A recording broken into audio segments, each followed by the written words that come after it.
Hi, welcome to GRVOTV, Cheese Reviews, Views and Opinions. This is just a quick update really on, I call it a long-term review of my WLtoys V977, also known as the PowerStar 1 or the PowerStar X1. Essentially all the same thing. Now, if you've seen my reviews on this, you'll know I think it's a great value, wonderful, robust little helicopter. I think it's retailing at the moment near the sort of £80 to £100 mark. I got mine for £65 or around £60, can't remember which, but very cheap and cheerful, comes with a really good transmitter, and I just wanted to update you. Now, I have absolutely flown this to death, and when I mean death, I mean it's gone in full chat on many occasions. It's smashed into the ground. I've been learning to fly inverted, and as you can imagine, I have a few incidents with it. Now, the other day I had my worst crash yet. I mean, it went in absolutely full chat. I wasn't quick enough to get on the throttle hold, and it was tearing itself apart on the ground, and I was like, oh my god. And it was bad. It was a bad crash. But positives, these are the original blades. Yes, they're getting a bit chewed up along the edges, but they are the original blades and still work absolutely fine. From here forward, this is the original helicopter. Nothing has been changed. Oh yes, apart from I have changed one main gear. I've stripped one main gear, and you literally just put it on and pop it on. This one actually needs pushing on a little bit more because there's a bit of play there from my last crash. I'll do that in a minute. Yeah, you just pop it on and away you go. Now, the last crash I had, I smashed the boom, and as was apparent, it split and all the wires were hanging out, and it is a carbon fibre square hollowed out boom that you get with this. So obviously I didn't have a spare, so I had a little dig around in the box of bits and bobs and general crap that I keep in the garage for my modelling stuff, and I found just a straight piece of carbon.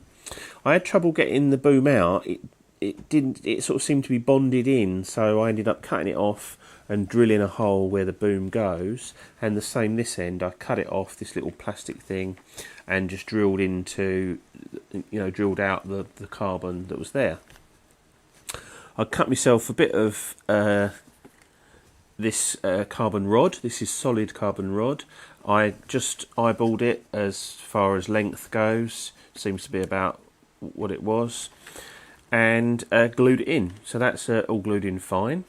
Now, the motor wires, they had broken, both of them. So all I did was I soldered the ends together. There's plenty of wire there you can unravel, and I soldered the ends together. There's red and sort of bare wire. The red wire, you just scrape a bit of the red paint off the end, solder it, and then I've just put a little bit of heat shrink tubing over the end, just to sort of neaten it up a little bit. Down at this end, the tail blade was okay, and this sort of casing was okay, but I had lost there's a little fin that is sort of attached here that's smashed off, and I just found in my box a little fin from, I think that's looks like a Blade MCPX or something. Looks like a fin from that, and I just literally stuck that on instead, and wallop, turned it on and back flying absolutely fine. So it still hasn't cost me anything in parts, because these are just, as I say, parts that I used to raid the box. The undercarriage is lovely and springy. You're never going to break that, I don't think. And yeah, it's easy to work on. I just stripped it all down. These servos are just sort of held in on two screws here, hold both of the rear. Actually, two screws hold all three servos in the way it's clamped in, which is fantastic. Yeah, so again, the transmitter's holding up okay. Every now and again when I turn it on, there you go, that's worked perfectly. So I've turned that on, and I don't know if you can see that. There is nothing come up on the screen. Turn it off and on again, and there you see the screen comes on. Does that reasonably frequently. I'm not sure. I'll take it apart and have a look, see if it's just a bit of spray needed on the switch or whatever. But once it's on, it's absolutely fine. And I've got another one exactly the same if necessary. But other than that little issue, it's all working perfectly. Actually, I wonder if it's because the batteries are flat. No, it's showing that it's got full battery. Oh no, the battery is very low.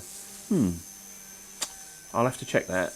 It could just be that it's low battery and that's why it's doing it. But you know, no big deal. So I still think it's wonderful. Great helicopter. Everyone that sees it thinks it's great, and is astonished at you know how well it flies. I've learnt so much with it, especially for my inverted flying. It's just been fantastic and a godsend. And the amount of times I've crashed this, my God, and it's cost me absolutely not a penny over what I paid for it originally, because the spare gear came with it. I think it's just, I can't, you know, it's just fantastic. How they make this for the money is beyond me, and how they make it so good for the money is beyond me. But there you go, that's my long-term review. Still flying as well as it did on day one, even with my little modification, and yeah, absolutely fantastic. So there you go, this is GRVOTV, G's Reviews, Views and Opinions, with my update on the WLtoys V977. See you soon, bye.